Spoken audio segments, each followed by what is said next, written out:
Vendredi. Je voudrais simplement vous rappeler que nous ferons tout cela pour le vendredi.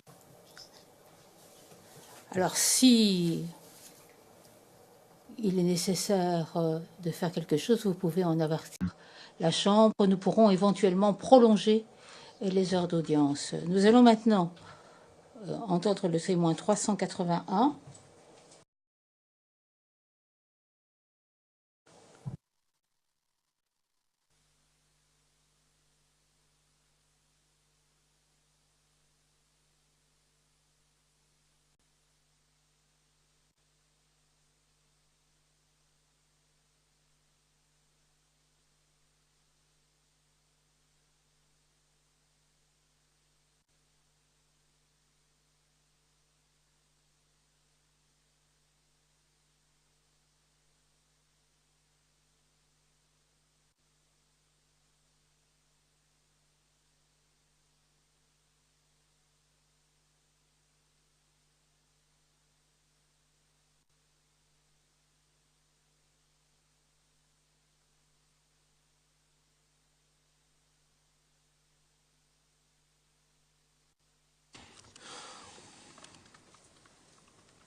Good morning, Mr. Le président, bonjour, monsieur le témoin.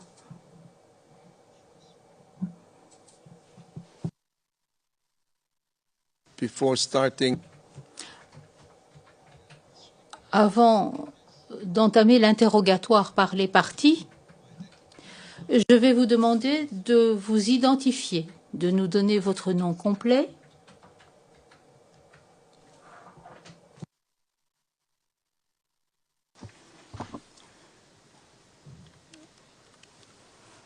Je m'appelle Daouda Dosso.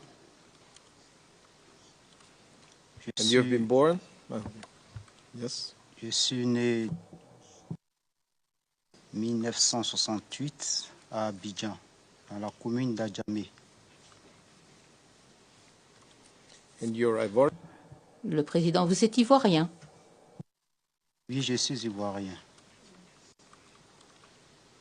And which ethnicity? De quelle origine ethnique et de quelle confession? Je suis Koyaka, dans la région du Ouroudrou, plus précisément à Mankono. Je suis musulman.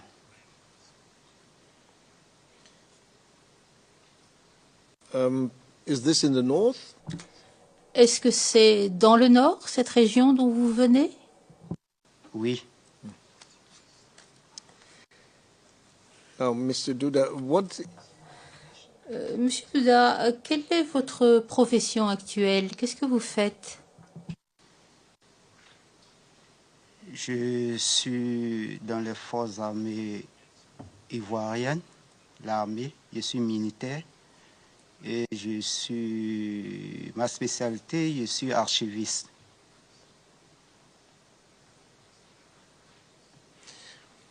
And you are still an archivist. Et vous êtes toujours archiviste. Quel est votre grade? Chef. And you had the same job during the crisis as you had?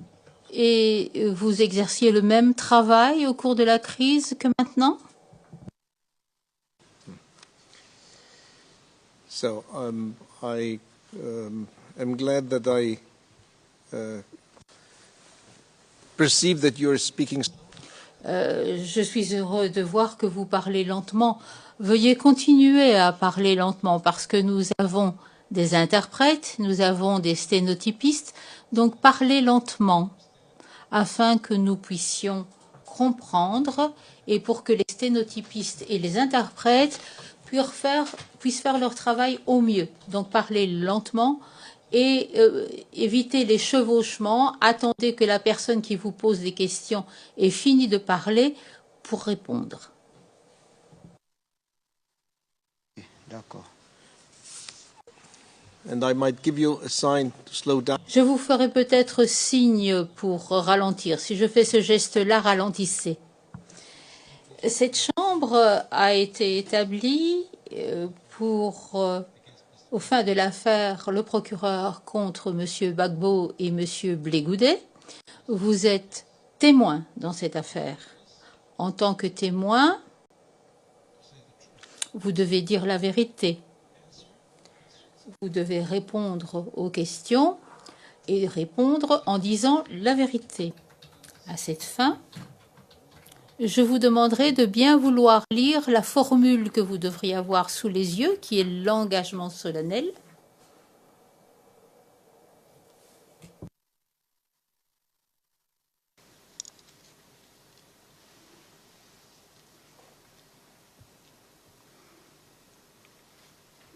Je déclare solennellement que je dirai la vérité, toute la vérité, rien que la vérité. Thank you. Je vous remercie. Je dois également vous informer que faire un faux témoignage est une infraction vis-à-vis de la Cour et que cette infraction-là, elle est punissable. Vous l'avez bien compris?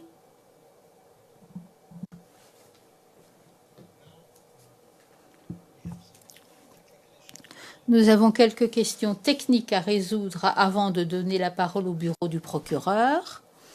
La Chambre a sous les yeux votre déclaration écrite.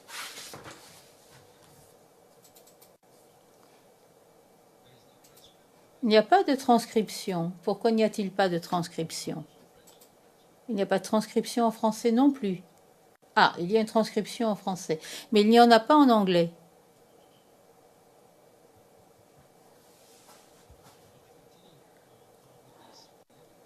Bon, je vais continuer cette intervention liminaire et on va essayer de régler cela dans l'intervalle.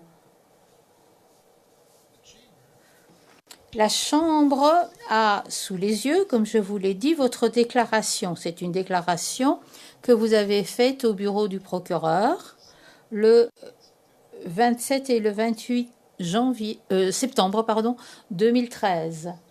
Il s'agit du CUV OTP 0049 28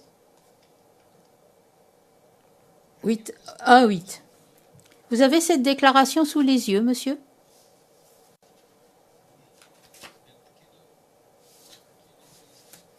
Pouvez-vous confirmer qu'il s'agit bien de la déclaration que vous avez faite au bureau du procureur à la fin septembre 2013?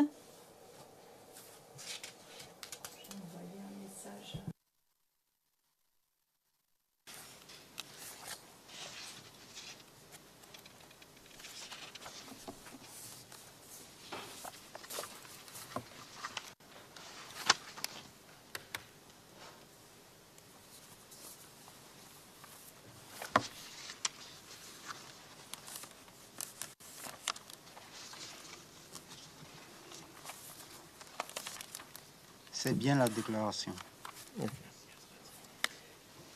And in these days,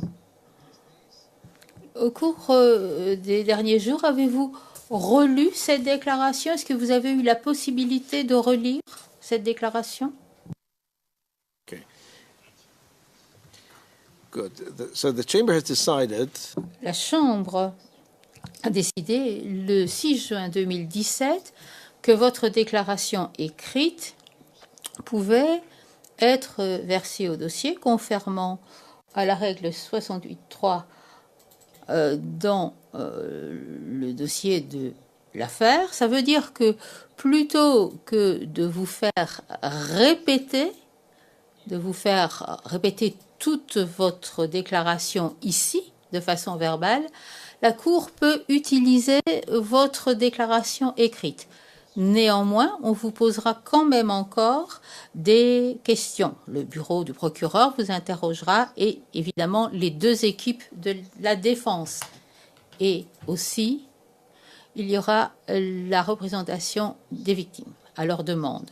La règle 68.3 du règlement de procédure et de preuve déclare que la Chambre peut permettre qu'une déclaration écrite enregistrée soit utilisée si le témoin ne fait pas objection, si vous ne faites pas objection dans le cas d'espèce, et si le procureur et les équipes de la défense peuvent interroger le témoin. Dès lors, je dois vous demander si vous êtes d'accord avec le fait que l'on verse votre déclaration écrite au dossier.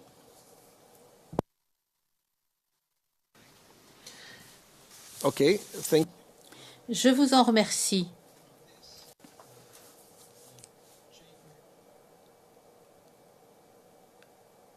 Ceci étant donné, votre déclaration écrite, la Chambre décide qu'elle est maintenant versée au dossier de l'affaire.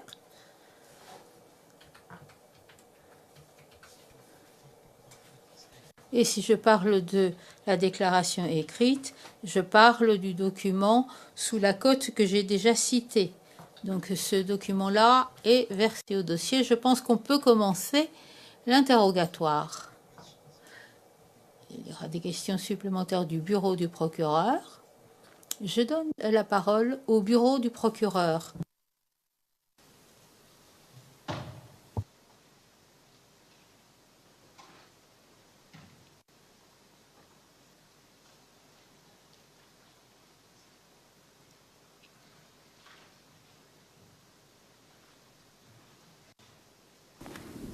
Thank you, Your Honors. Le procureur. Merci, messieurs, madame le juge. Je m'appelle Nicolas Sletty. Je suis membre du bureau du procureur. Nous nous sommes rencontrés au cours de la réunion de courtoisie dans ce bâtiment. Je vais vous appeler monsieur le témoin pendant mon interrogatoire. Ça n'est pas un manque de respect, mais c'est la façon dont les choses fonctionnent à la Cour. Au cours de l'heure à venir, je vais vous demander de bien vouloir préciser un certain nombre de déclarations que vous avez faites. Je vais vous montrer des documents. Je vous demanderai de bien vouloir en préciser certains aspects. Vous avez expliqué au juge que vous avez déjà relu la déclaration écrite. En plus de cette déclaration écrite, avez-vous eu la possibilité d'examiner les documents avec les services victimes et témoins un peu plus tôt au cours de la semaine ou au cours des dernières semaines? Oui. And for the record, Your Honor, there Et également pour le dossier, Madame, Messieurs les juges, il y a 64 documents, 2 à 65 sur la liste des pièces. Monsieur le témoin, avec ces documents supplémentaires que vous avez examinés, il y a des copies des documents FDS que vous avez remis au bureau du procureur. C'est décrit dans le paragraphe 62 à 66 de votre déclaration, c'est bien ça ?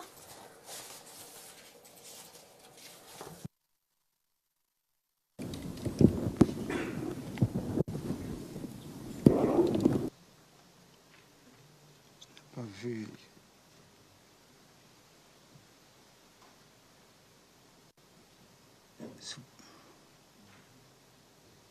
Maître. Problems, there is no. Yes. Le président n'entend pas.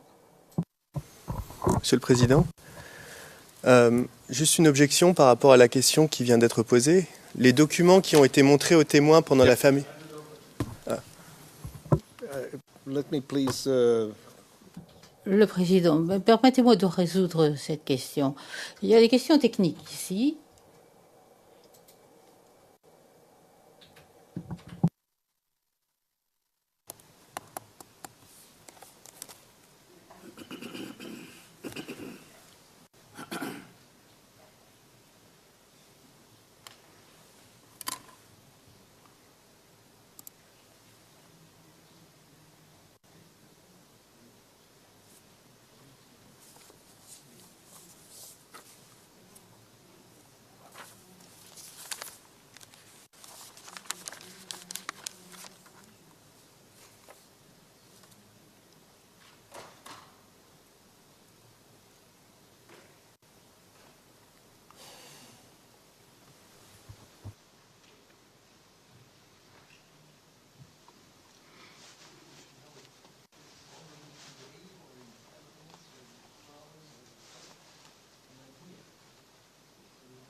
it's not immediately solved. Le président, apparemment, le problème ne peut pas être résolu tout de suite. Nous allons suspendre cette audience. Ça prendra de 10 minutes à un quart d'heure.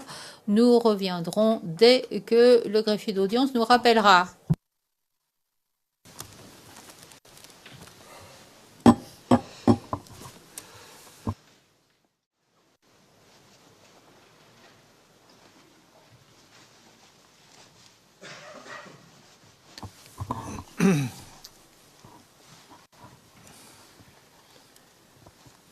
Mr. Leddy? Le président, Monsieur Leddy.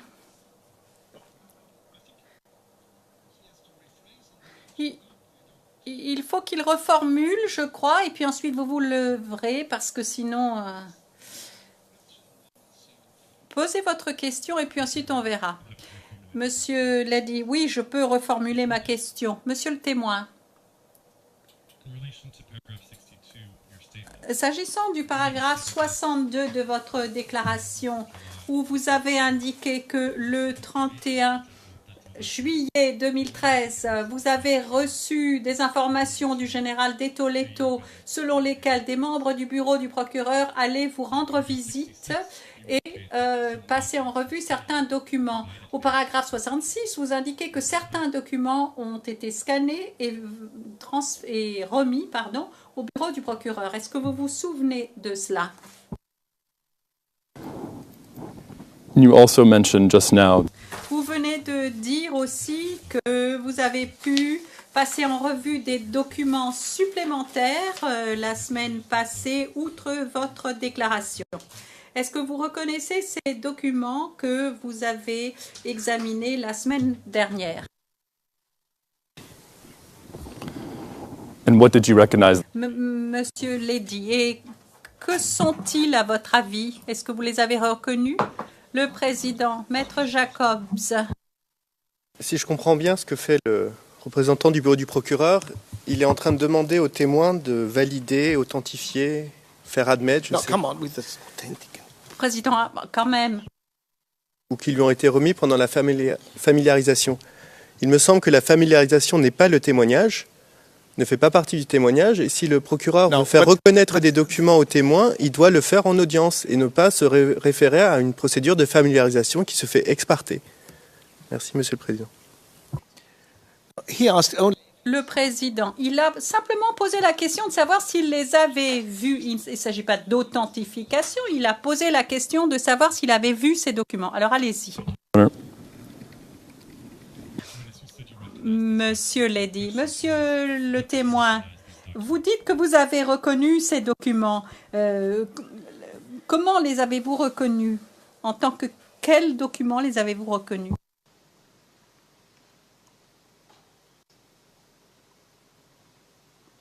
Oui, c'est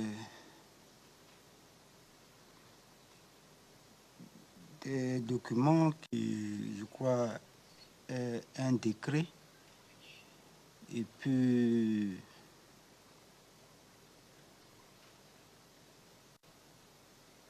certains documents qui parlent de l'ordre de bataille, de l'organigramme, je crois, de l'état-major. Et puis,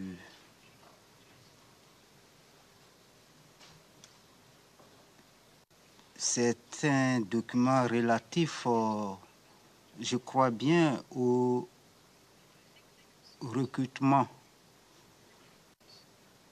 de certains jeunes.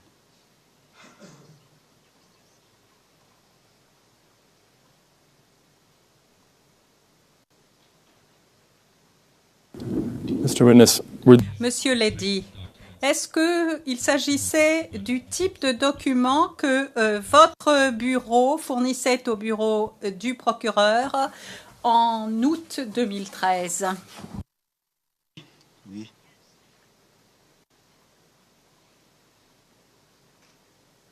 I'd also like to note for the record, Your Monsieur Leddy, pour le compte-rendu, le numéro 66 de notre liste de pièces, c'est-à-dire le rapport de l'enquêteur du bureau du procureur, eh bien, Ce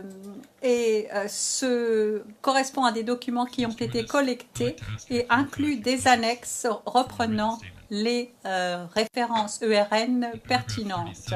Monsieur le témoin, j'aimerais vous demander de préciser un certain nombre de choses dans votre déclaration écrite. Au paragraphe 37, vous indiquez que vous avez vu plusieurs milliers de jeunes venir au camp Gallieni pour s'enrôler au FDS en réponse à un appel de Charles Blé Goudet.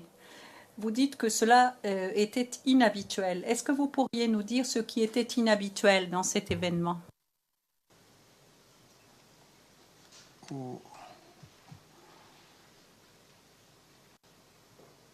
En fait, quand M. Blé Goudet a lancé l'appel aux jeunes de venir se faire enrôler à l'état-major,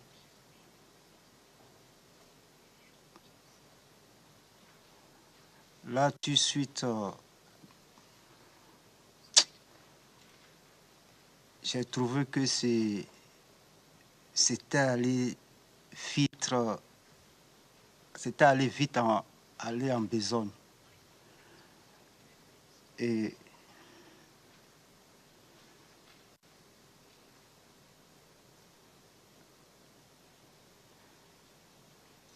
ce que j'ai trouvé inhabituel, je crois que c'est pas comme ça devrait se passer.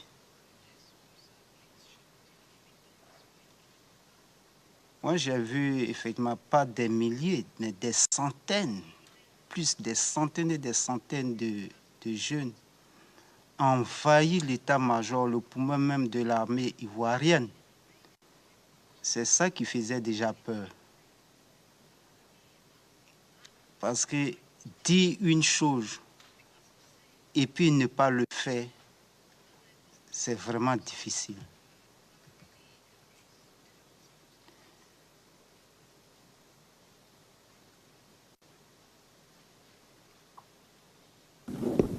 Now, Monsieur Lely, monsieur le témoin, j'aimerais vous montrer 2 extraits vidéo brefs et je voudrais vous demander de prêter une attention particulière aux endroits filmés. Il s'agit de la pièce 71 sur notre liste de pièces, référence ERN CIVOTP 0015 0501, qui peut être diffusée publiquement. Je vais demander la main pour faire passer ces extraits. La transcription pertinente est la pièce 72 sur la liste des pièces, CIVOTP 0063 2902. Le premier extrait que je vais diffuser est la minute 0000 à la minute 0016. Greffier d'audience, l'accusation a la main sur le canal 2.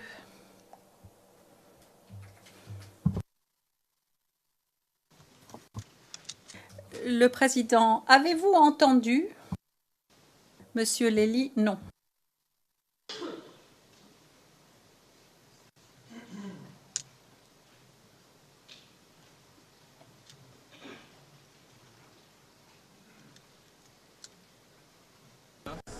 Yes.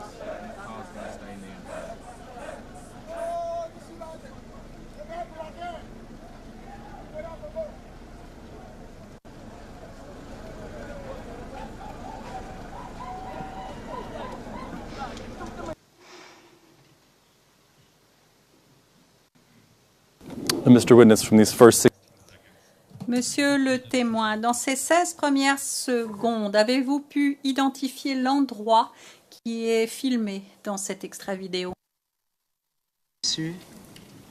C'est à l'entrée famille de l'état-major des armées.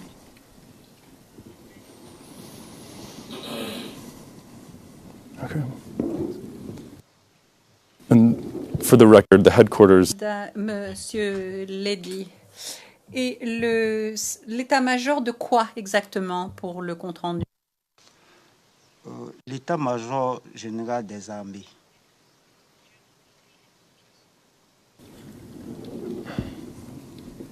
Now, I'd like Monsieur Ledy, j'aimerais vous diffuser un deuxième extrait de la minute 08:53 à la minute 09:42 pour la transcription CIV OTP 0063 2902 des lignes 2:18 à 2:42. Une interprétation n'est pas nécessaire pour cet extrait.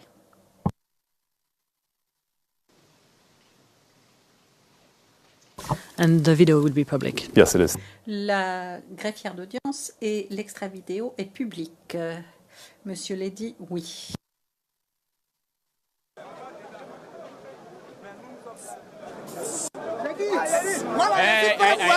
C'est bien.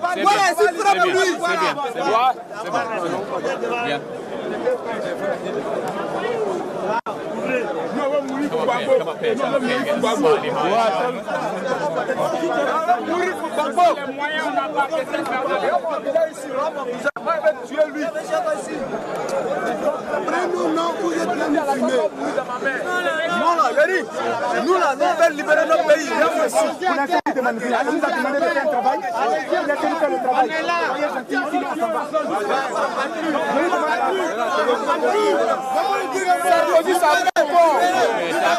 Nous, on va tuer à la salle.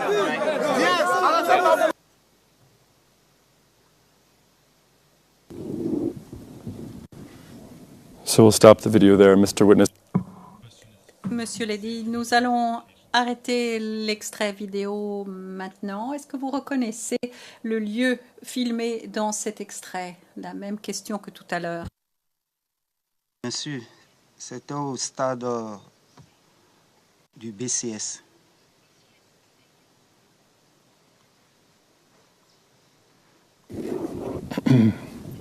And does this video depict the event you... Et est-ce que cette vidéo décrit les événements que vous avez décrits également au paragraphe 37 de votre déclaration au bureau du procureur? Oui. Oui.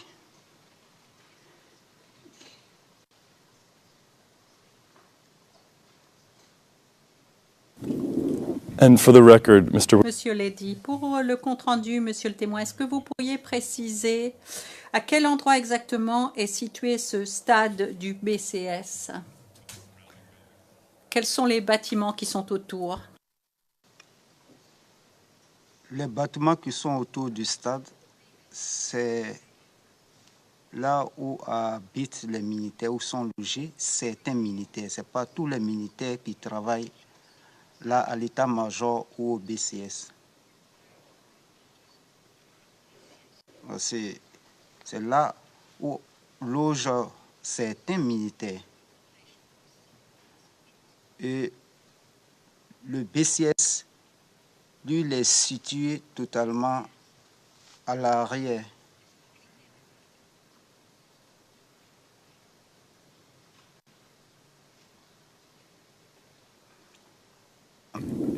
Monsieur Ledy, c'est toujours au camp Campicolini, n'est-ce pas? Je n'ai pas saisi votre question. Monsieur Ledy, le stade BCS se trouve à l'intérieur du camp Gallieni. Camp Gallieni. Le stade se trouve au sein du camp Gallieni.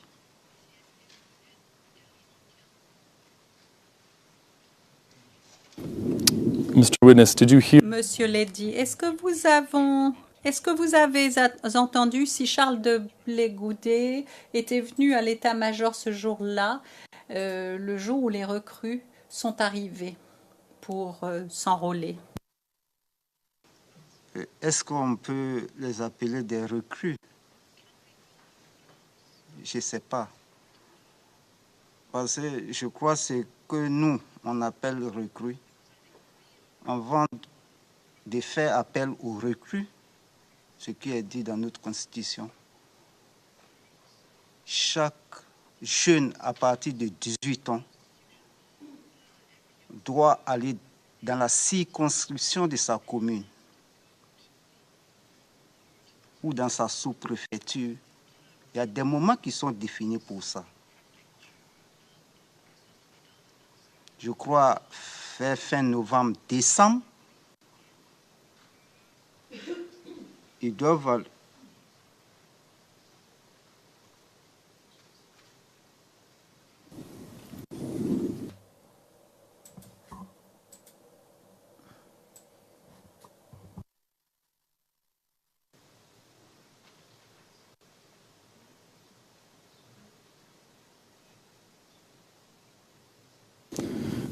Monsieur Lady, monsieur le témoin, ma question était simplement de savoir si vous aviez entendu si Charles Blé Goudet allait se trouver à l'état-major ce jour-là. Oui, on a tous vu à la télévision quand il a lancé l'appel aux jeunes. Oui. Did you yourself Monsieur Lady, est-ce que vous l'avez vu de vos propres yeux à l'état-major ce jour-là? Je ne l'ai pas vu de mes propres yeux, mais à travers le micro, j'ai entendu sa voix.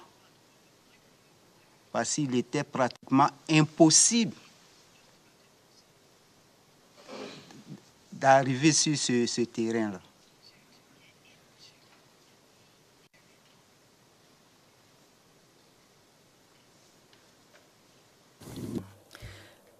Monsieur Lady, je passe au sujet suivant, monsieur le témoin. Au paragraphe 38 de votre déclaration, vous parlez de réunions quasi quotidiennes qui avaient lieu au CPCO, Centre de planification des opérations.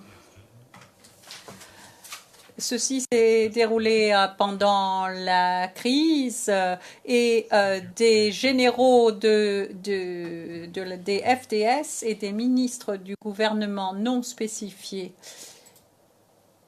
Est-ce que vous vous souvenez de quel ministre vous parliez? Quel ministre était présent pendant ces réunions régulières aujourd'hui? Oh, je crois que c'est le tout dernier ministre de la Défense, hein? Le tout dernier ministre de la Défense.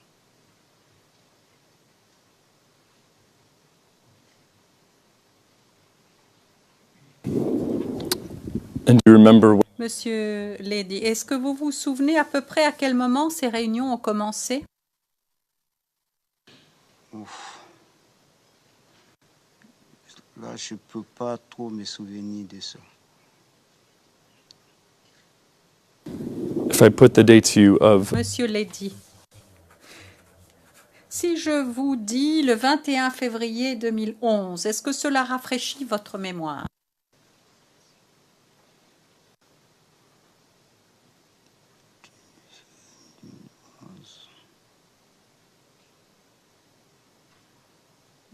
Je souhaiterais que vous allez un peu plus loin parce que je ne comprends pas toujours.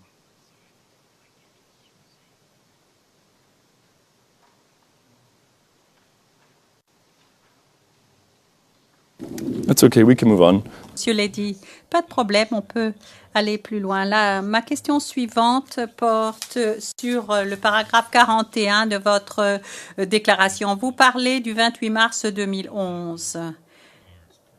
Des gardes pro-Gbagbo ont empêché des soldats des FDS de quitter le camp Gallieni. Comment est-ce que vous savez que ces gardes étaient des gardes pro-Gbagbo, le greffier d'audience? Est-ce que l'accusation pourrait nous donner la référence ERN, s'il vous plaît, Monsieur Lady? De la déclaration, le greffier d'audience, oui, s'il vous plaît, Monsieur Lady. Alors, c'est CIV OTP 0048 28 18 à la page 28 28.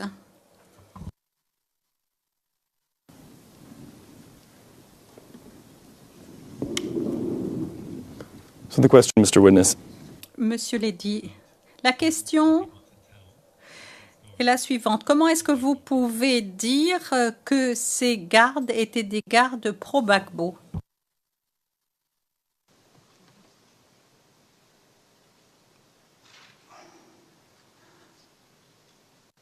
En fait, ce mois de mars a été très pénible. Nous étions en alerte, mais pas consignés. Nous étions en alerte, mais pas consignés. Cela veut dire qu'on pouvait de temps à autre se rendre dans notre famille et revenir automatiquement au camp.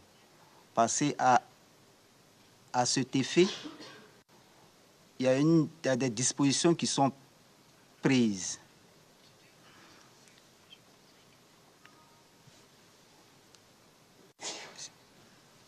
Ce jour-là, je devrais sortir par l'entrée famille parce qu'on ne pouvait pas sortir par l'entrée principale.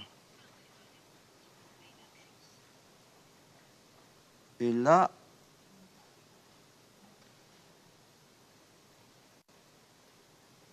ils m'ont carrément empêché de sortir.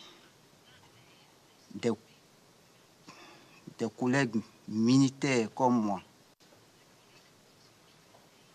Mais je ne sais pas pourquoi. La seule question que je lui ai posée, mais laisse-moi aller voir ma famille. Ça fait déjà 3 ou 4 jours, 4 nuits que je suis là. Tu ne sortiras pas. Mais pourquoi? Ah, tu veux rejoindre les forces nouvelles. Mais je n'ai pas d'armes. Comment est-ce que je peux défendre le camp comme ce que toi tu le prétends? Il m'a carrément dit que si je sortais, ils allaient m'abattre et qu'il n'y avait rien. C'est ce qu'ils m'ont dit.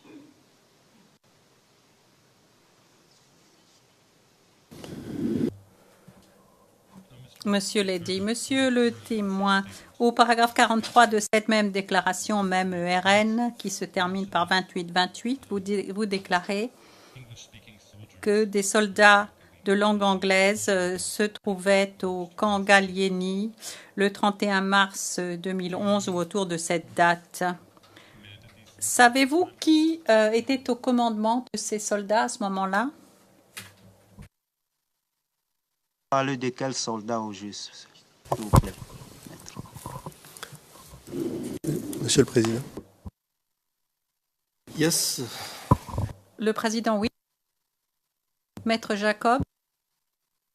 Qui parlait anglais, pas de soldats qui parlaient anglais, si on pouvait être précis. Can we? Le président, est-ce qu'on peut simplement lire la déclaration et pour que ce soit clair, plutôt que de faire un résumé? Monsieur Lady, oui, très bien. Je vais donner lecture du paragraphe 43. Je lis.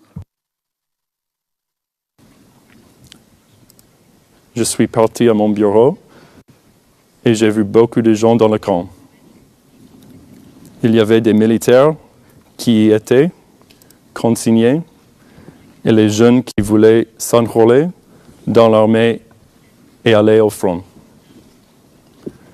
Aux militaires qui étaient revenus du front pendant la nuit étaient mêlés des personnes qui parlent anglais. Toutes aussi armées et qui étaient venus, eux aussi, du front avec les militaires.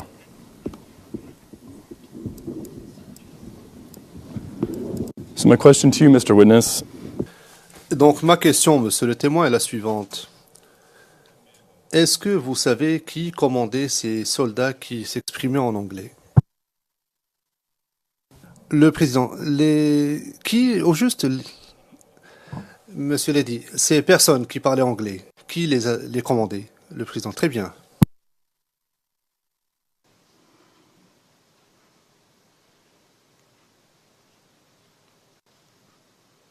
Je ne saurais le dire. Ils sont tous revenus du front. Ils sont tous revenus du front. Et ces soldats libériens, là, étaient parmi les soldats ivoiriens. À cela aussi, il y avait les jeunes qui, depuis un certain moment, demandaient à prendre les armes pour défendre la Côte d'Ivoire étaient là aussi. C'était vraiment un mélange total.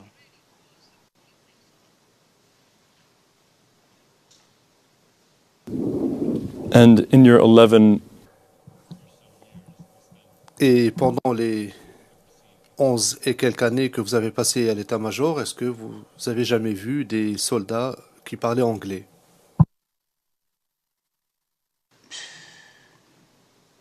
Non, non. C'était effectivement des soldats. Je crois bien que c'était des soldats, des Libériens. Parce que il y avait un qui avait reçu une balle dans la cuisse. Je crois dans la cuisse ou à l'épaule. Et il traînait là devant mon bureau. Et quand je suis arrivé, parce que ce jour-là, j'ai passé la nuit au camp, parce qu'on nous empêchait de sortir. Et j'ai demandé comme ça, mais tu es blessé là, mais va à l'hôpital, il y a une infirmerie à côté là. Et il m'a parlé en anglais. Et ils avaient leur manière d'être, physiquement, moralement, ils ne ressemblaient pas à des soldats ivoiriens. Ils avaient des druides sur la tête. C'est un parmi eux qui s'exprimait plus ou moins. C'est lui qui a traduit et je leur ai montré l'infirmerie pour qu'il aille se faire soigner. Mais je ne pense pas qu'il soit parti là. Il y avait des femmes, il y avait même des enfants. Mais qui les commandait, là, je ne saurais le dire. Je sais qu'ils sont tous venus du front.